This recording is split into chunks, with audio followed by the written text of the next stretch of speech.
Bienvenidas y bienvenidos a este convivio celeste.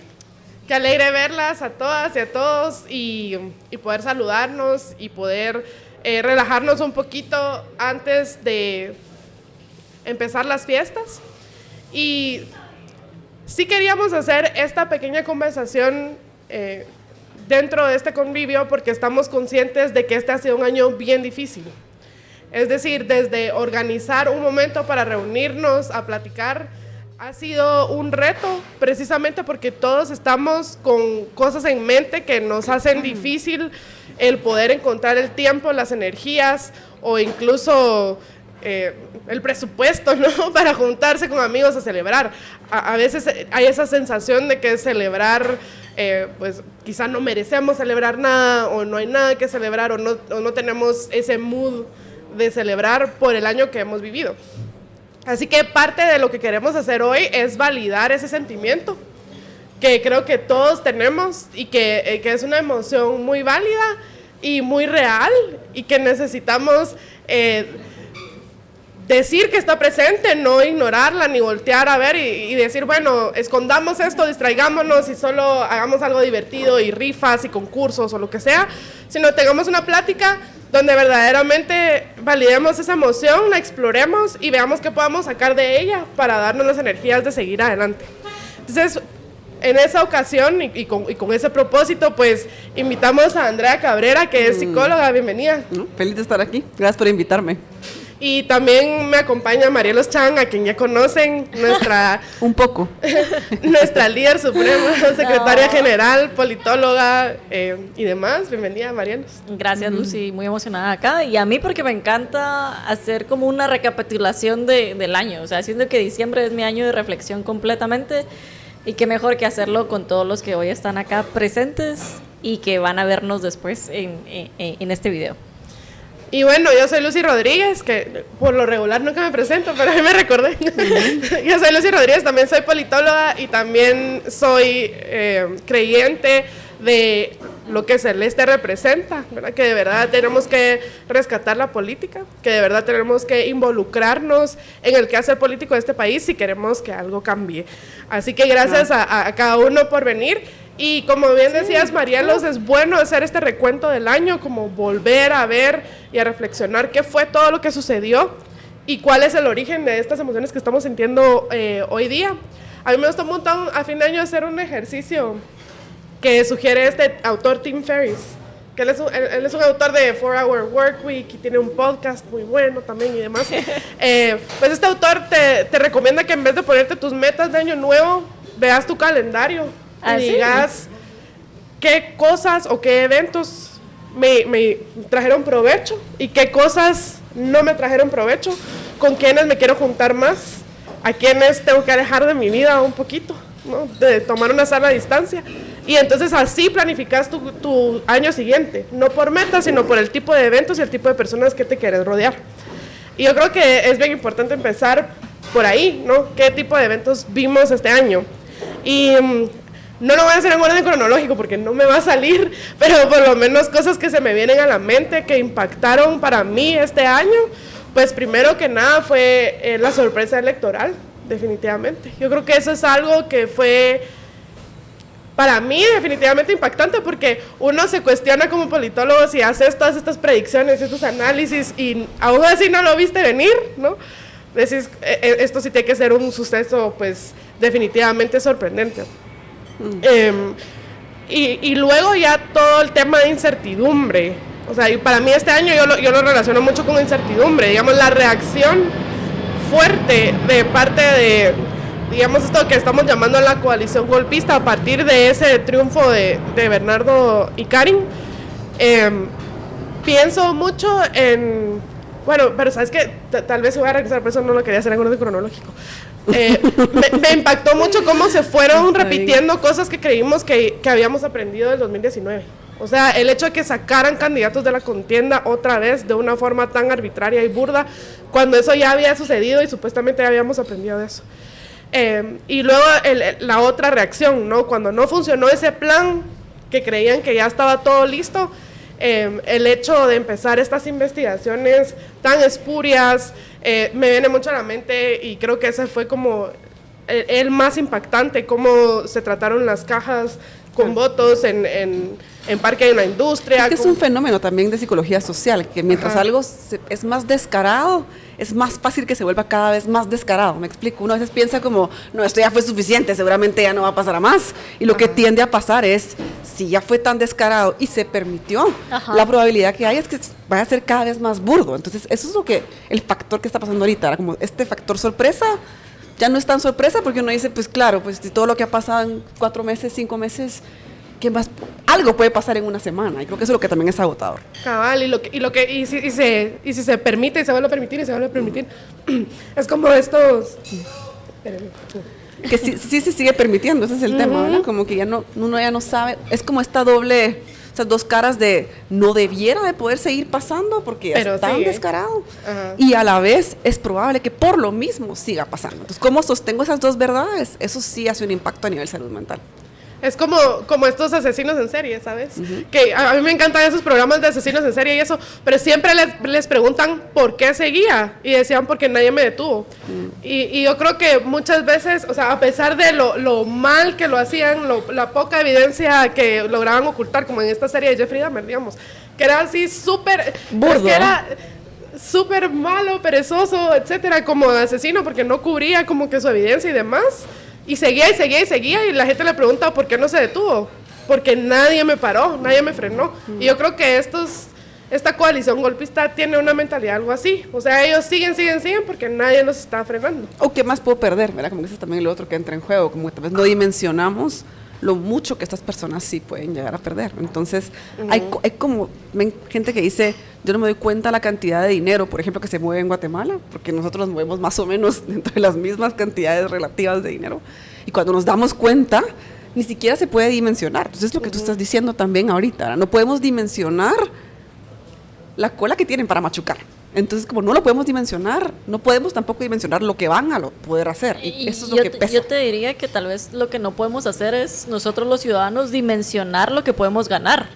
Exacto, que sería lo positivo de ver. Si logramos mantenernos en democracia y asegurarnos una victoria que ya se dio y que es una victoria de todos, porque el proceso electoral funciona. Entonces, eso es posiblemente lo más complicado. O sea, no más lo que ellos van a perder, porque eso es exclusivamente de ellos, pero lo que nosotros podemos ganar. Y a veces imaginarnos esos futuros en positivo o esos futuros optimistas es lo que nos cuesta, porque estamos acostumbrados a vivir en cinismo o en pesimismo, ¿verdad? En cinismo de que no hay nada que dentro de lo que nosotros podamos hacer para cambiar las cosas, o en pesimismo es de que indiferentemente de que las cosas cambien siempre vamos a estar mal, ¿verdad? Pero yo creo que eso es precisamente el ejercicio que hoy nos compete para estar acá y reflexionar sobre las cosas que sí pasaron durante el año que son positivas. Yo me acuerdo, perdón que te vaya a interrumpir, Lucy, pero en enero de esta gran campaña que existía para poder empadronar a los jóvenes. ¿Se acuerdan? De 1.8 millones de jóvenes que no estaban empadronados y que era necesario que se empadronaran porque en marzo cerraban todos esos procesos para que pudieran votar. ¿Y qué significó eso hoy, verdad? No estoy diciendo que posiblemente esos 1.8 millones de jóvenes se empadronaron y lograron el cambio electoral que hubo, pero los jóvenes definitivamente fueron los protagonistas de este proceso electoral, sin duda. Sí, sin duda. En el momento de que fueron a votar, pero sobre todo que fueron a influenciar a sus familias a que votaran por quienes ellos consideraban que era la mejor opción para ellos, ¿verdad? Fueron a votar por un sistema, en contra de un sistema que no les favorecía y que no les hacía ver de que existiera un futuro en Guatemala. Entonces, eso para mí es positivo. Y tiene un tema, de edad, un tema importante de edad, en el sentido que siempre decimos que el cerebro busca hacernos felices, pero en realidad el cerebro no busca la felicidad, sino que va a buscar primero la seguridad. Entonces, en la juventud, en los 20, lo que hay chilero en esa etapa es que la seguridad la puedo poner un poco más en juego. Mira, como que sí puedo priorizar la felicidad. Después ya no tanto. Entonces, como hay esa priorización de la felicidad, puedo poner esto en juego, me puedo arriesgar más. Y eso funciona a favor de crear como estas olas de positivismo que tú decías. Porque es muy difícil tener positivismo cuando la realidad es tan aplastantemente negativa. Y primero hay que reconocer esa parte, ¿verdad? Como que realmente hay momentos donde sí se ve como no va a servir de nada otra vez, y que el contexto histórico lo que nos ha dicho es, último, más reciente, es va a ser todo igual que siempre, ¿verdad? En cambio que las nuevas generaciones no tienen ese peso porque no estaban vivas o no se acuerdan o acababan de nacer. Entonces creo que esa mezcla de generaciones que no se daba tanto antes y se da más ahora por las redes, por espacios como este, permite que uno pueda ver la realidad a través de los ojos de otra generación que es inherentemente más positiva por ese desbalance en cuanto al desarrollo cerebral de la etapa en la que están. De otra generación que te está diciendo, yo no me voy a acostumbrar a esto. O sea, definitivamente esto no es el futuro que yo quiero. O sea, yo estoy consciente de que las cosas están marchando mal, pero si está en mi poder cambiarlo, yo lo voy a cambiar. Y creo que eso es algo positivo. Segundo, y ahí es cuando para mí empieza el arranque del proceso electoral, cuando nos empezamos a dar cuenta de que hay posibilidades de que un candidato que no tiene el beneplácito o la bendición de la élite política guatemalteca, de la élite empresarial, ni de los canales de televisión abierta, tiene posibilidad de quedar electo a su primera en su primer intento. Entonces estábamos hablando de un game changer o un cambio de juego de que le permitía a cualquiera competir en otras condiciones que no habíamos visto en ningún otro proceso electoral. Y gracias a las redes, y gracias a el consumo que nosotros estábamos teniendo de información. O sea, para mí ahí empieza el arrancón que hasta esta fecha no me ha dejado tener árbol Navidad, así que gracias por eso también. Pero creo que eso fue significativo. Y después vemos, para mí, lo importante también, después de la primera vuelta, indiferentemente de quién haya quedado, pero que creo que definitivamente es necesario reconocer que era un candidato antisistema y que no pertenecía a ninguna de las opciones políticas tradicionales y que también promovió la intervención o la participación mucho más activa de jóvenes para la segunda vuelta en convertirse en fiscales. Y esto es importante porque si nos damos cuenta que en la primera vuelta Semilla, que fue el partido que pasó a segunda vuelta, tenía menos del 20% de fiscales en las mesas, ¿verdad? Para la segunda vuelta tenía el 100% en el departamento de Guatemala, ¿sí? Y el 80% en el resto de los departamentos, de personas que no eran ni afiliadas ni necesariamente simpatizantes, sino que venían y veían una amenaza directa a la democracia y que lo que ellos consideraron que lo mejor que podían hacer, además de ir a votar, era volverse fiscales para defender el voto. Entonces, estas son otra de las cosas que vivimos este año que nunca en mi vida yo, como politóloga y como ciudadana, había experimentado. ¿Quién va a querer estar desde las 5 de la mañana hasta las 10 de la noche para guardar un voto? Y que aquí juega a favor algo que tal vez no está tan bien visto, pero yo trato de verlo del lado positivo, ahorita que tú se ponga a pensar. Muchos nos quejamos, hace poco vi un TikTok de una persona, nada que ver, que decía, nada que ver lo que voy a decir, pero decía algo como, ¿qué era de la cultura de las bodas antes de las redes sociales? Y un chavo le hace Stitch y dice, nada, no había cultura de bodas, porque o sea, nadie se tenía que enterar. Entonces, ahí, en ese sentido, las redes sociales juegan un papel un poco negativo, porque era como que se vuelve un tema como de querer impresionar, querer ver qué voy a hacer, qué no voy a hacer, qué hice, cómo me propusieron, etcétera.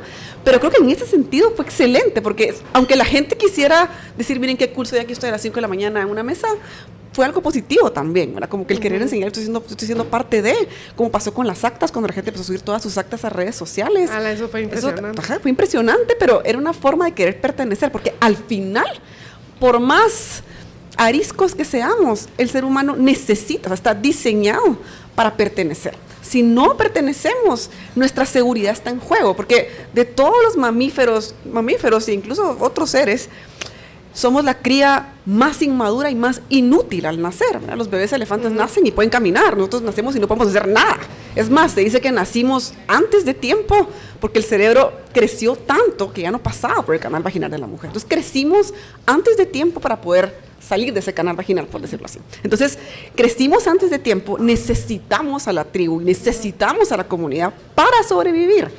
Entonces, eso lo podemos usar a favor. Si necesitamos sobrevivir, para la tribu para sobrevivir, podemos usar herramientas superficiales para lograr que las personas quieran ser parte de. Y no le tengan miedo a ser parte de, porque yo no sé ustedes, pero yo crecí en una generación donde, bueno, no sé si siempre pasa, pero donde es cool como ser antisistema y es cool como no querer pertenecer, pero es bueno querer pertenecer, es bueno buscar ese sentido de pertenencia, y eso es lo que nos puede salvar en cuanto a salud mental. ¿Cómo elijo mi tribu?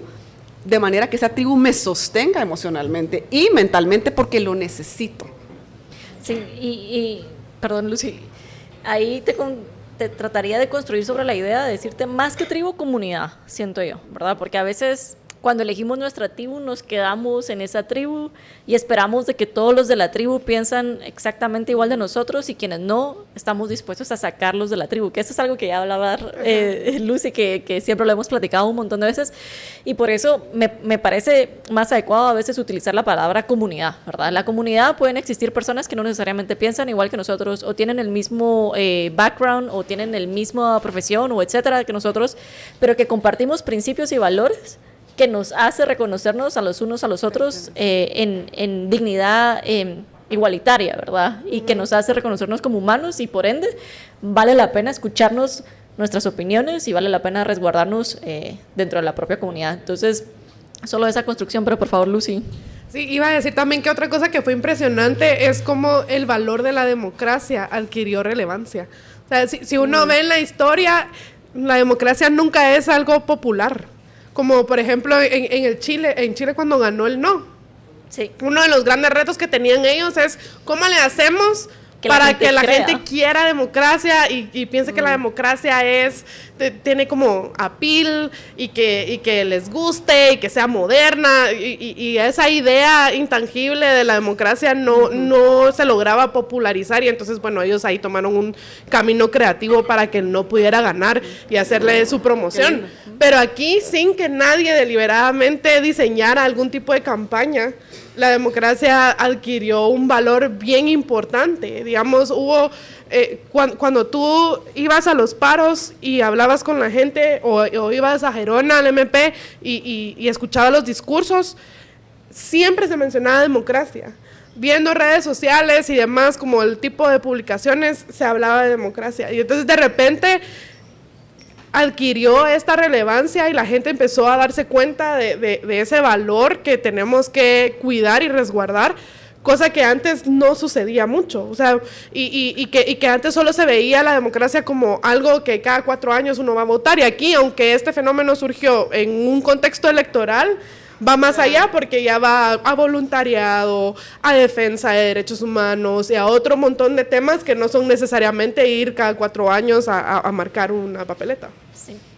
Yo quiero decir un punto definitivamente culminante y no culminante porque no terminó ahí, sino inició muchas cosas, pero como un evento canónico para la chaviza, es la salvación, honestamente, de la democracia para que pudiéramos tener una segunda vuelta. O sea, yo sé que tal vez ahorita con todo lo que ha pasado no lo vemos como algo que valga la pena celebrar o algo que valga la pena reconocer, pero gracias a esa organización orgánica, valga la redundancia, de que la gente subió sus actas.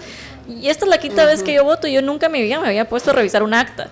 Hoy fue la primera vez, o sea, este año fue la primera vez que yo revisé que el acta en la mesa donde yo había votado coincidiera con los datos que decía el sistema informático, que en este caso era el TREP. Y ese ejercicio ciudadano masivo es lo que nos permitió llegar a una segunda vuelta. Y eso ya por mí es una de las grandes victorias de este año, que son necesarias reconocer y reconocernos a nosotros los ciudadanos de que gracias a nosotros seguimos viviendo en democracia y que no podemos pensar que nuestras acciones son pequeñas, sino al contrario, la suma de muchas acciones pequeñas es lo que permite esas grandes transformaciones sociales del país. Y en lo que decías, perdón, que las dos dijeron ahorita algo súper importante que es la democracia como este hilo que nos conectó a todos y nos conecta, pienso, porque se hizo un estudio que empezó en 1938, es el estudio longitudinal más grande que se ha hecho acerca del desarrollo humano, lo hizo Harvard y mucha gente que estuvo en el estudio ya falleció, pero lo que hicieron fue estudiar las personas más felices de este estudio, por qué eran tan felices o por qué tenían tan buena salud en general. Y es un estudio largo, pero lo pueden encontrar, pueden buscar en TED, está la charla completa acerca del estudio, pero lo que más hacía que las personas tuvieran salud, felicidad, eran las relaciones significativas, ¿sí? Tener relaciones de excelente calidad. No importaba si son familiares o amigos o en comunidad, como ustedes dicen, pero relaciones significativas. Y detrás del significado, lo que tiene que haber es un propósito. Entonces, el propósito de la vida no es vivir una vida feliz, porque cuando somos papás nos preguntan, ¿qué quieres para tus hijos? Y uno, que sean felices. Y yo pienso, no, eso no puede ser una respuesta, porque felices no depende de nosotros, a veces ni siquiera también de ellos. Pero podemos tener momentos de mucha tristeza, de profundo duelo, y aún así tener una vida con significado. Y la democracia nos dio a todos otra vez la oportunidad de crear una vida con significado. Lo que yo hago va a tener un impacto. Y hemos perdido de vista eso, y cuando estamos tristes o viviendo duelos o deprimidos y nos sentimos mal, se nos olvida que esos momentos pueden ser disparadores perfectos para vivir una vida con significado. Como la muerte de un ser querido te puede dar un significado, como un duelo, una separación, una pérdida de algo grandísimo puede ayudar a ese propósito que es un predictor más grande de una vida plena que cualquier otra cosa. Y aquí una pequeña anécdota, cuando nosotros iniciamos Celeste, una de las grandes estadísticas que decíamos era que más del 70% de las personas, de acuerdo a un estudio que se realizó en el 2015, pensaba que lo que mejor podía hacer por el país era ir a votar, ¿verdad? Y menos del 30% pensaba que quería participar en un partido político o confiaba en un partido político. Entonces, para mí esto siempre había sido como contradictorio, ¿no? O sea, ¿cómo puedes pensar que ir a votar es lo mejor que puedes hacer por el país, pero no quisieras participar en un partido político? Y hoy... O sea, definitivamente me demuestra que esa contradicción tiene un propósito, tiene una razón, o sea, de que somos tan capaces de salir a defender nuestra democracia porque nuestro voto se respeta, porque nosotros creemos que lo que mejor que podemos hacer por el país es ir a votar y por ende vas a tener que respetar el voto que yo quiera tener, pues. Entonces, y esto que tú decís de cómo se puede sacar significado de algo negativo, duelo, traumático, doloroso, etcétera, me recuerda cómo fuimos viendo esas reacciones a cada acción, digamos, lo que tú bien decías, ¿verdad? Alguien dijo que había fraude y que no fue válida la primera vuelta, la reacción fue toda la población revisando sus actas y publicándolas, digamos, y eso. Alguien hacía campaña negra antes, digamos, antes de la primera vuelta. Se hacía la campaña negra fue tremenda, yo recuerdo, agotadora, desinformación, terrible, con digamos, difundiendo ideas que son muy peligrosas para una sociedad, digamos, y desinformando y demás, pero la reacción fue que la misma gente fue creando su merch orgánicamente para apoyar a la persona que ellos creían que sí les iba a permitir vivir en democracia, digamos, y creando filtros de TikTok y trends y demás, sin que nadie se los pidiera, digamos. Vemos también cómo fue todo el tema de las cajas en el Parque de la Industria, y la reacción fue organizaciones indígenas y autoridades ancestrales que han dado como una gran lección de resistencia pacífica y demás, organizando pues las diferentes marchas, paros y manifestaciones y demás. Entonces, para cada acción de los golpistas ha habido una reacción ciudadana, donde uno se da cuenta al final que ha llenado esas vías de propósitos, como tú bien decías. O sea, al final se le está brindando significado a esas heridas. Hay este libro, no me recuerdo quién es la autora, pero se llama Bittersweet, que habla de cómo la vida viene muchas veces con esas cosas como, bueno, hay dulce y hay amargo a la vez, y ella en el libro dice como... Hay veces que hay cosas que se quiebran y que uno las da por perdidas, pero a veces esa misma grieta es la que permite que la luz entre en un espacio que está oscuro. Y creo que eso ha pasado mucho este año, digamos, que si bien definitivamente hubiera sido mejor que no pasaran las cosas malas, pues al menos lo que podemos rescatar de todas esas cosas malas que sucedieron es que hubo esa luz que despertó a la ciudadanía para reaccionar de una forma que defiende nuestra democracia y que ya no hay vuelta atrás. Ya no hay vuelta atrás. O sea, y eso hubo mucho este año, cosas que ya no hay vuelta atrás. Y un tip de salud mental, tú dijiste algo también muy importante, bueno, las dos, son cosas súper interesantes, pero un tip de salud mental, les puedo dar, toma nota.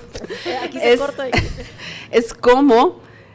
tenemos que aprender a que dos sentimientos aparentemente distintos o distintos pueden coexistir en un mismo momento de la vida. Entonces, Guatemala es experta en eso, es experta en hacernos sentir te amo y te odio. Y creemos como, ¿cómo me puedo sentir así a la vez por esto?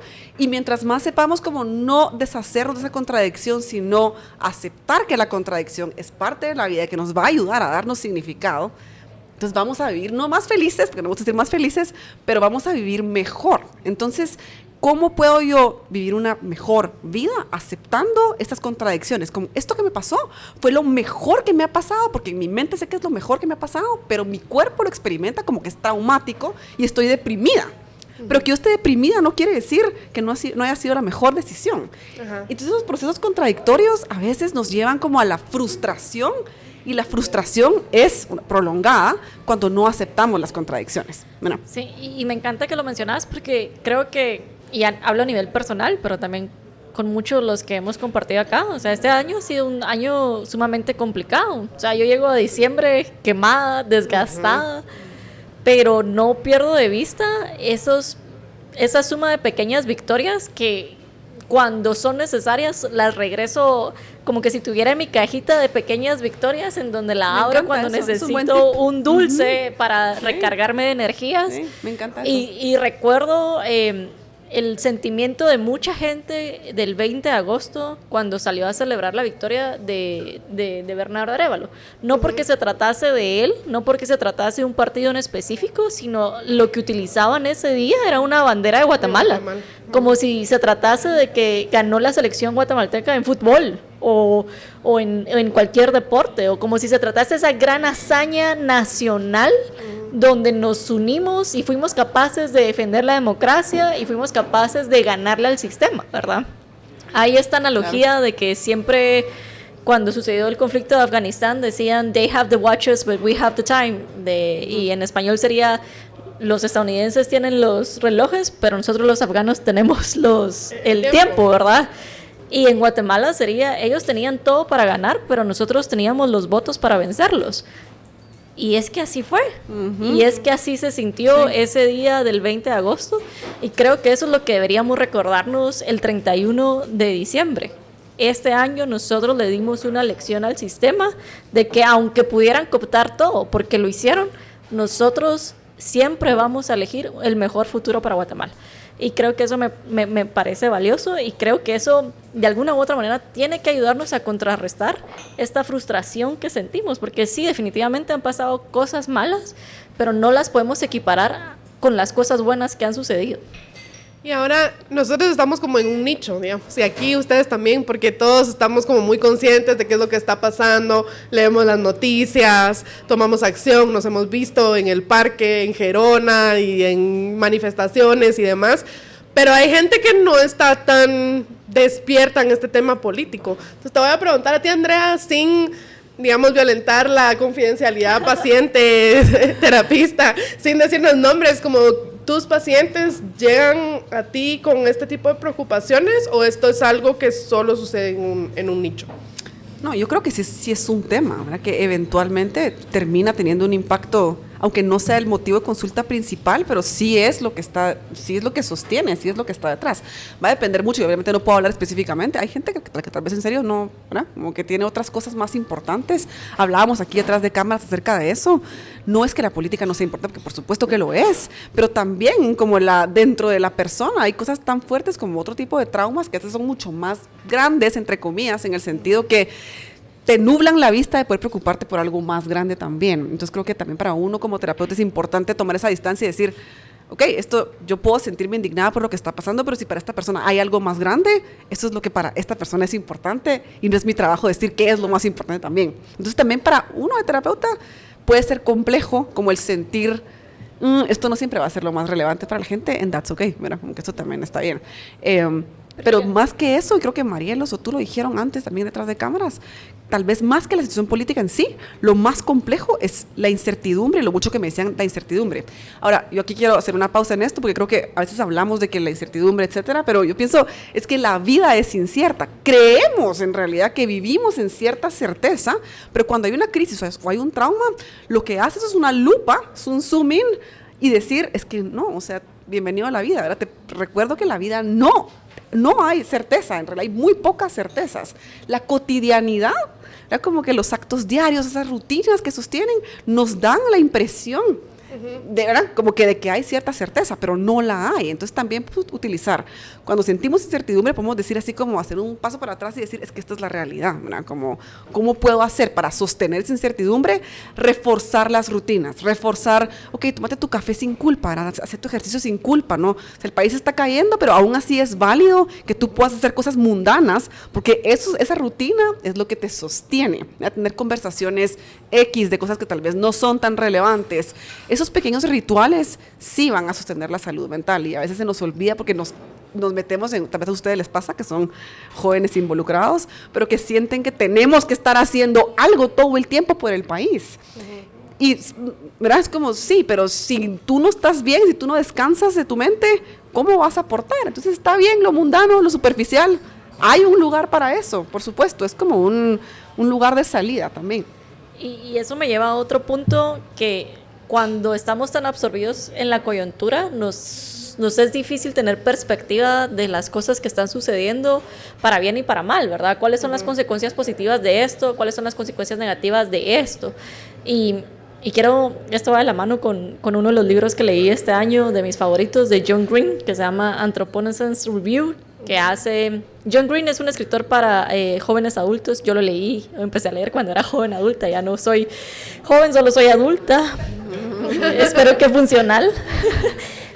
Y me encanta porque él hace una revisión de todas las cosas que le han marcado alrededor de la vida y las puntea, ¿verdad? Como si se tratase de un viaje en Uber, ¿verdad? De 1 a 5 le da una cantidad de estrellas.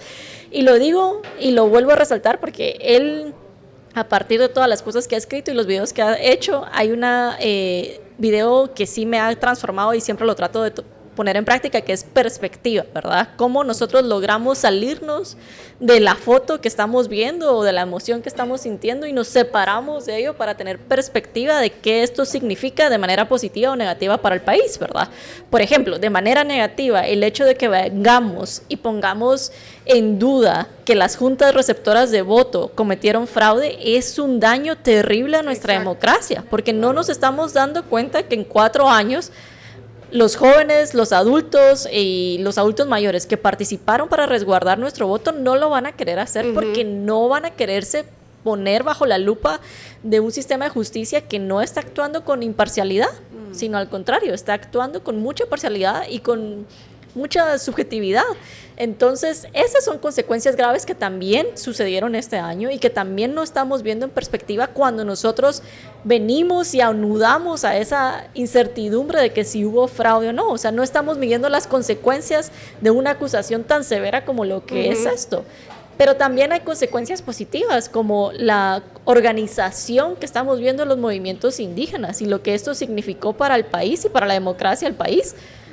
Para mí es sumamente transformador escuchar a los líderes porque nos da una visión diferente a como nosotros los capitalinos urbanos lo vemos, ¿verdad? Que no estamos acostumbrados quizás a resistir o aguantar tantos días y nos damos por vencido muy fácilmente, cuando ellos por décadas han resistido. Lo han hecho. Y que hay causas más importantes que las individuales, ¿verdad? Hay causas más importantes que las propias y eso nos cuesta aprenderlo, sobre todo en nuestra cultura occidental. No hay tanto, no se valora tanto esa parte, ¿verdad? Es como, ¿por qué quiero pagar más impuestos si yo ni siquiera lo voy a utilizar? Y yo pienso como, pues porque hice una, no sé, como ¿por qué no? Como ¿por qué no? En una sociedad, sí, como porque no quisieras que la gente que está alrededor tuyo viva mejor, porque eso va a impactar directamente en cómo tú vivís tu vida, ¿verdad? Son esas cuestiones que uno dice como, hace falta ese trabajo de entender que somos un ser social, porque se nos olvida, pero eso es muy occidental, es muy de nosotros, ¿verdad? Porque en otras culturas no se vive así. Entonces creo que por eso es que mucha gente malinterpreta lo que son los 48 cantones, porque no, como que no hay un entendimiento te recuerdo que sí, hay causas más importantes que las personales, hay cosas mucho más importantes que lo que tú quieres para ti y lo que te puede impactar a ti. Y por eso es que muchas veces por esa falta de perspectiva de ver el otro lado que no es occidental, es que no les cabe en la cabeza. Y es que preguntan, ¿quién nos está financiando? ¿Quién les está dando de comer? Porque ellos como occidentales no pueden concebir el hecho de ir a hacer un plantón sin que nadie les pague. Mientras que para, digamos, estas comunidades es lo opuesto. Ellos verían como una ofensa el hecho de que alguien les pague por ir a hacer un plantón. Aunque yo haría ahí siento que la ciudad está diseñada para que no tengamos esa misma dinámica comunitaria. Por supuesto. ¿Verdad? Y eso se nos un montón en las manifestaciones, ¿sabes? Como por eso la necesidad de que bailemos, ¿no? Hagamos una chamusca, cantemos canciones, tengamos estos momentos juntos que al final no fueron solo bloqueos, sino fueron recreación comunitaria, pues. Sí, por retomar espacios perdidos. Lo que te digo es que definitivamente el país vive múltiples realidades, ¿verdad?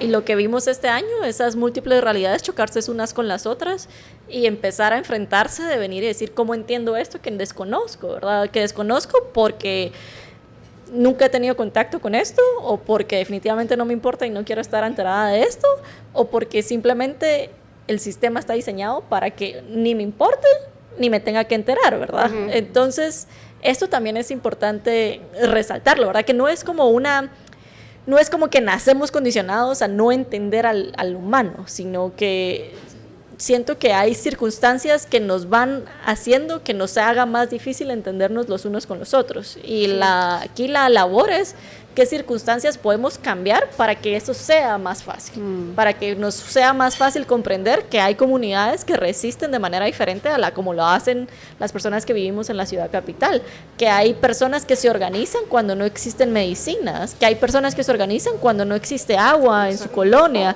que hay personas que requieren de su vecino para que su comunidad funcione, y que la realidad es que nosotros posiblemente yo no tenga que conocer a mi vecino para poder vivir bien, pues. Ajá.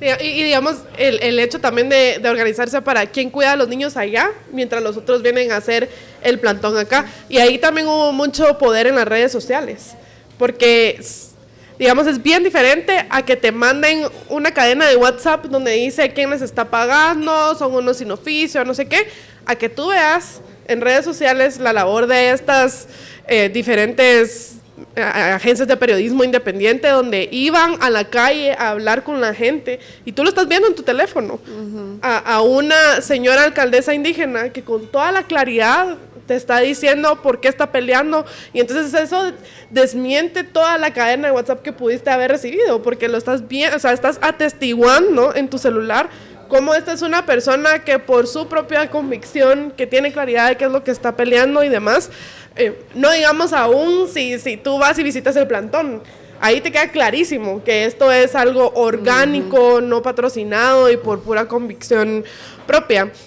También quería regresar al diseño que tú decías, y yo creo que mucho de lo que vivimos este año, esta incertidumbre, este temor, esta zozobra, pues es por diseño.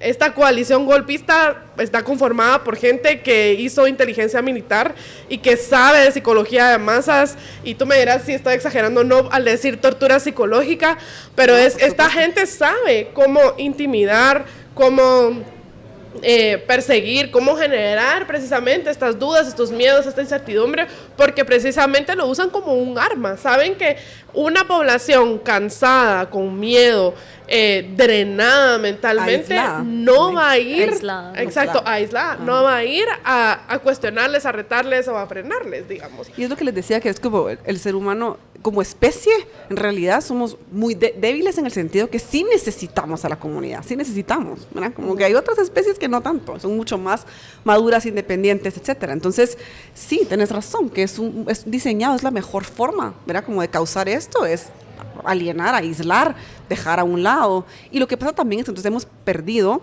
el miedo a la confrontación. Ajá. Y también nos da miedo, por otra parte, confrontar, cuando confrontar es muy necesario, y confrontar dentro de nuestros círculos familiares o de amigos. Por ejemplo, muchas personas en WhatsApp aprendieron a decir a veces como, sabes que yo ni respeto ni comparto lo que tú estás diciendo, ¿verdad? Como en vez de solamente quedarnos callados y escuchar a la persona decir sarta de cosas que uno dice, ¿verdad? Como aprender a decir como, fíjate que yo lo que tú estás diciendo ni lo respeto ni lo comparto, te puedo escuchar, pero en realidad no puedo respetar lo que tú dices. A mí me pasó también, ¿verdad? Frecuentemente, como poder decir, perdón, pero es que eso que tú estás diciendo no lo puedo seguir escuchando, ¿verdad? Como no, tengo que poder defender, y pasan muchas dinámicas también que nos da miedo apoyar, creo que también lo hablamos fuera de cámaras, que nos da miedo apoyar una opinión, porque sabemos que puede tener consecuencias para mi negocio, para mi vida, para mi día a día, que para el colegio de mis hijos, yo no sé. Entonces, todo eso fantasmático que está alrededor también impacta. Pero lo importante que es como standing up para una persona que tiene el valor de alzar su voz en un chat de WhatsApp o en una conversación y decir, mira, esto que tú estás diciendo a mí me parece completamente fuera de lugar, ¿verdad? Como me voy a parar y me voy a ir. Y hemos perdido el valor de eso por esta como tema de el conflicto no es bueno, la educación no pelea con nadie, ese tipo de cosas que tenemos también como muy inscritas, que yo pienso, pero la educación también es educar. La Exacto. educación también, la buena educación no son solo los modales, sino es educar, es confrontar. diálogo ¿sí? también. Sí. Y me recuerda un poco a la conformación de Celeste, ¿verdad? De hace un año y meses, y aquí está José Javier que le gustaba agarrar la frase inicial de ese discurso en febrero del año pasado. Y quiero recordar esas palabras porque también, nuevamente digo, son gasolina, son energía para mí, son comida para seguir adelante. Cuando yo tomé la Secretaría General, y bueno, me eligieron en realidad, había temor, la realidad. Ahí se está riendo Stephanie, pero es cierto. Sí, Había temor inicial porque estábamos viviendo una época y seguimos viviendo una época tenebrosa donde tomar posiciones de liderazgo pueden tener consecuencias graves, ¿verdad? Pueden a veces hasta significar el exilio. Y tomar esa decisión, al final, como les dije en ese momento, fue venir y dejar el miedo de un lado y ponerme a pensar en todas las cosas buenas que podrían pasar. Y creo que esas son las grandes decisiones que uno toma en su vida, ¿verdad? Uno no se casa teniendo miedo, uno no inicia un trabajo teniendo miedo, uno no viaja teniendo miedo, uno no hace lo que hace teniendo miedo, sino al contrario, o sea, hay una emoción positiva detrás que lo motiva a tomar la decisión para hacer cualquier cosa, ¿verdad? Uno se casa por amor. Yo creo que tú sos muy valiente, Marielos, porque a veces uno sí lo hace con miedo, pero lo hace igual. O sea, sentís el miedo y lo haces. Pero creo que también es una racionalización de las emociones, ¿verdad? O sea, no puede ser que el miedo me domine, sino al contrario, tengo que ser capaz de creer que hay algo bueno detrás de esta decisión. Y si aunque haya fracasos, aunque haya obstáculos, esos obstáculos van a tener un resultado optimista. Y esa es posiblemente, creo yo, la lección de todo este año, ¿verdad? Que este miedo no dejemos que nos inhabilite a actuar, que nos inmovilice, sino al contrario, encontremos esa motivación que nos hace pensar que Guatemala puede ser capaz de tener un futuro mejor, ¿no? Claro. O sea, que Guatemala puede ser capaz de ser el país en donde yo pueda vivir el resto de mi vida, donde pueda tener la familia, donde pueda convivir. Pero entonces, ¿qué tiene que pasar para que Guatemala sea ese país? ¿Y qué tengo que hacer yo para que eso suceda? Y creo que esa debe ser la movilización de nosotros y de cualquier ciudadano que esté en la calle queriendo seguir viviendo en ese país. O sea, el miedo no va a hacer nada. Y quienes tienen miedo siempre van a actuar con miedo y siempre van a actuar para protegerse a ellos mismos. Pero quienes actúan con la convicción de que podamos vivir una vida digna, creo que puede hacer mucho bien a este país. Y creo que vale la pena que seamos capaces de darle micrófono y espacio a esas voces. Y esa es la razón de Celeste. Hacer una promesa, inspirando lo que tú estás diciendo, hacer una promesa todos, de que al momento que alguien con quien estamos de acuerdo actúa sin miedo y pone su cara, decir, yo voy a sostener a esa persona, me explico, aunque no sea mi familiar, pero esa parte también es muy importante. Hay un fenómeno que se llama corregulación, que es la habilidad de regularnos en la compañía de otra persona, digamos, a nivel terapia, cuando fue la pandemia, que todo era muy virtual, era difícil a veces para los terapeutas entender cómo se sentía completamente la otra persona, porque uno lee mucho a través de cómo están sentados, su posición en el sillón, la mirada. Eso se perdió un poco. Ahora nos hemos reentrenado a hacerlo virtualmente, pero este tema de corregulación se da mucho mejor en la presencialidad. Parte de perder ese miedo, por lo menos poder lidiar con ese miedo que ustedes hablan, es saber que hay otras personas que pueden corregularnos y que pueden estar ahí detrás de nosotros, porque el miedo, lo hablamos al principio, que hay es, me van a agarrar, me van a meter preso y nadie va a ir a nada. Y lo que pasó ahorita con ciertas personas que fueron atacadas, lo que decían en sus entrevistas, que vi la que también tú hiciste, era como, me sentí apoyada porque mis vecinos salieron a hablarme mientras me estaban llevando, era como la gente afuera. No hay que hacer de menos lo importante y lo impactante que puede ser a nivel salud mental, estar ahí, porque estamos acostumbrados a que la única forma que tenemos de salvar a alguien es actuando, ¿verdad? Y podemos salvar a alguien estando, y hay una diferencia importantísima y abismal, porque muchas veces no podemos actuar, ¿no? Es demasiado lejos, pero siempre podemos estar.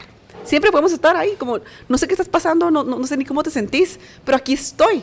Y eso es mucho más poderoso de lo que podemos pensar. Yo creo que no hay que subestimarnos, ni hay que subestimar las acciones que seamos capaces de hacer, ¿verdad? El simple hecho de estar.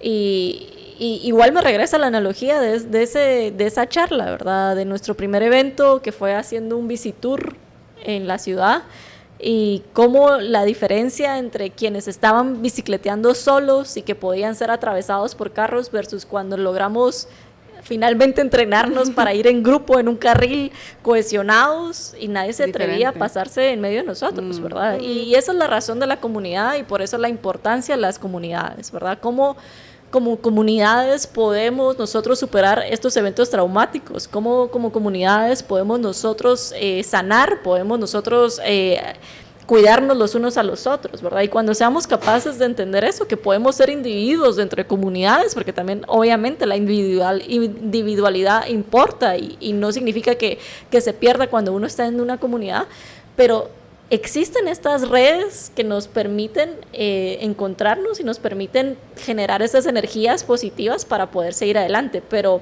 lo único que sí definitivamente no podríamos hacer, y aquí Andrea me lo va a corregir, es aislarnos. Porque aislarnos la muerte, ¿sí? significa básicamente rendirnos. Sí. Sí, y algo que quería retomar aquí también es como, porque tú decías también hay que educar. Y creo que eso es como parte de una labor que tenemos que hacer nosotros como personas que estamos políticamente informadas, varios de nosotros que ya pasamos por la Escuela Celeste o que han dado su tiempo y su conocimiento para la Escuela Celeste. Algo súper poderoso que podemos hacer para mantener esta esperanza, para seguir rescatando lo que digamos, esas batallas que se han ganado este año, es precisamente hacer esa labor educativa, de compartir esos conocimientos que tenemos y de explicarlo pues con toda la paciencia del mundo a ciertas personas. Yo creo que sí es muy importante pensar que muchas personas son víctimas de este miedo deliberado y a veces cuesta un poco empatizar con ellas, digamos, a veces que alguien dice algo con lo que yo no estoy de acuerdo o que yo pienso que es desinformación, pero es bien importante tener esa curiosidad de decir, ¿de dónde viene esto? O sea, esto viene de una estrategia diseñada para causarle miedo a esta persona que está desinformando. Y viéndolo así, como decir, no es que esta persona sea malvada, porque muchas veces pensamos, ay, qué irresponsable, qué mal, no sé, esta es una mala persona que está difundiendo esta información que es falsa. Pues muchas veces esta persona solo está replicando algo que es resultado de una estrategia que viene de fuera. Y es importante tener esa paciencia y recordar como este es otro ser humano y abordarlo desde la curiosidad, como decir, ¿qué puede estar pasando con ella o con él para que piense así? O sea, ¿de dónde sacó esta noción? ¿Cuál es el miedo que le hace replicar esta misma información? Y sí, es cierto que hay casos perdidos, pues definitivamente. O sea, hay personas que no solo no tienen la intención de aprender ni de cuestionar estos valores porque pues, tendrán algún interés o qué sé yo, pero la gran mayoría de la gente, y eso me lo llevo yo como recuerdo de este año, de las grandes cosas que pasaron, es como un montón de gente que a inicio de año me mandaba estas cadenas de desinformación o decía cosas que no eran ciertas y que para mí eran irresponsables y dañaban a nuestra democracia. Hoy son al revés. O sea, hace poco me pasó que una de estas tías que mandaba cadenas y demás me mandó un video de estos de TikTok de Pedro Comedia, donde él se estaba burlando de la fiscal general y como que es mesiánica y no sé qué. Y es la tía católica que me manda el evangelio, pues, mandándome algo que habla de cómo es importante tener separación entre religión y política. Y es impresionante. Y cuando hago el conteo de cuántas personas, digamos, con esa paciencia les hablábamos al principio del año, ahora ya te entienden que al final es el valor de la democracia, ya te entienden que es imposible imponer el comunismo en Guatemala y que nadie va a expropiar tierras y demás, pero que al principio ese temor de que me van a quitar mi finca no era solo como una irresponsabilidad que repetían así nomás, sino porque verdaderamente lo creían, porque quizá en el pasado a sus abuelos, a sus bisabuelos sí les quitaron la finca, entonces pensaron que sí era posible, digamos. Y pienso que sí es importante que nosotros como comunidad celeste tengamos esa paciencia y esas herramientas y hagamos esa labor de informar a los demás y educar a los demás políticamente sin necesidad de descartarlos del todo a los que tienen solución, ¿no? Claro. Y no sé si hay algunas preguntas o... Ajá, de parte de la audiencia. O alguien quisiera reflexiones, sí, preguntas, interacciones y demás. Hoy están todos callados. No sé si tenemos micrófono tampoco a todo esto. Sino que se acerquen Si a no les María. va a tocar gritar. No, aquí Resolvemos. Resolvemos, sí. Bueno, pero si no hay preguntas, podemos hablarlas después de que Sí. se termine la grabación, pero tal vez el tema final, ya para ir concluyendo, ¿verdad? Porque dijimos que era media hora y ya logramos una hora, como dijo Andrea, definitivamente se pasa muy rápido el tiempo, es la reflexión final de Año Nuevo. O sea, ¿qué reflexión me llevo yo, Marielos Chang, del año 2023 en mi vida, como politóloga y como ciudadana guatemalteca? Que definitivamente no hay que rendirse. O sea, para mí esa es la definición. O sea, creo que todo está perdido cuando, y suena cliché, cuando decidimos de que todo está perdido. Pero mientras tanto, yo voy a seguir intentando junto a Celeste y junto a quienes desean tener un mejor futuro en este país, las veces que sean necesarias, porque este es mi hogar, pues. Sí, para mí, así conclusión, 2023. Además comparto la tuya, de que hay que mantener digamos, no hay que rendirse. Yo creo que lo importante para mí, la que me llevo, es creernos que nos lo merecemos. O sea, yo la verdad, desde hace mucho tiempo, desde que estaba en la universidad y había esta gente que te decía, ay, cada pueblo tiene el gobierno que se merece, siempre me daba como un poquito de alergia a esa frase, y para el caso de Guatemala me da aún más, porque yo pienso que no tenemos ni el Estado, ni el gobierno, ni la política, vieja política, que nos merecemos. O sea, realmente los guatemaltecos merecen más, merecen servicios públicos de calidad, merecen un Estado que de verdad vele por los derechos humanos, merecen políticos que estén preparados y que busquen servir a la población en vez de servirse de la población. Y creo que mucho de lo que se hizo este año fue empezar a creernos que nos lo merecemos, y eso tiene que seguir. Me gustaron sus reflexiones, las dos son importantes. Yo tal vez agregaría como la importancia que tiene construir una red de apoyo, ¿verdad? De no tener miedo de cortar o de bajar la intensidad a ciertas relaciones. Yo siento que a veces uno puede decir, ay, hay que dejar de lado, ¿cómo es el dicho que dice? No se habla ni de política ni de qué, la otra cosa. Sí, de religión. Bueno, no, no sé. Sí, como que no se habla de política ni de religión, y yo pienso como, no, son temas que se tienen que hablar, y a veces Total. está bien cortar ciertas relaciones porque no tenemos empatía en esos temas. También es válido y se vale. Entonces, construir relaciones de calidad, pero con personas afines a nosotros, sí es importante y sí sostiene, y puede ser difícil porque muchas veces la gente que piensa muy diferente a nosotros es gente que queremos mucho. Entonces hablamos otra vez como de las contradicciones, ¿verdad? Como, ¿cómo puedo querer a esta persona? Y sí se puede, o sea, la puedo querer. También lo que puedo hacer es como lidiar con esa relación de una forma diferente, y es como otro duelo, porque es, ¿verdad? Como te quiero mucho, te puedo seguir queriendo, pero la relación no va a ser la misma, ¿verdad? Y eso también está bien, y son duelos que uno tiene que atreverse a vivir, aunque sean familiares, aunque sea gente que queremos. Como el amor no tiene por qué morir, ¿verdad? Pero la relación tal vez sí tiene que cambiar, y eso nos va a hacer sentirnos más congruentes, y entonces nos va a ayudar a vivir mejor. Y bueno, pues entonces las preguntas las tenemos con música de fondo y traguitos en la mano y platicamos entre todos. Muchas gracias a cada una y cada uno por prestarnos sus oídos y su atención, y a quienes vayan a ver esto después en la grabación, pues gracias por permitirnos acompañarles, y vamos por más en el 2024. Vamos por más. Felicidades, gracias por invitarme. Gracias. Gracias.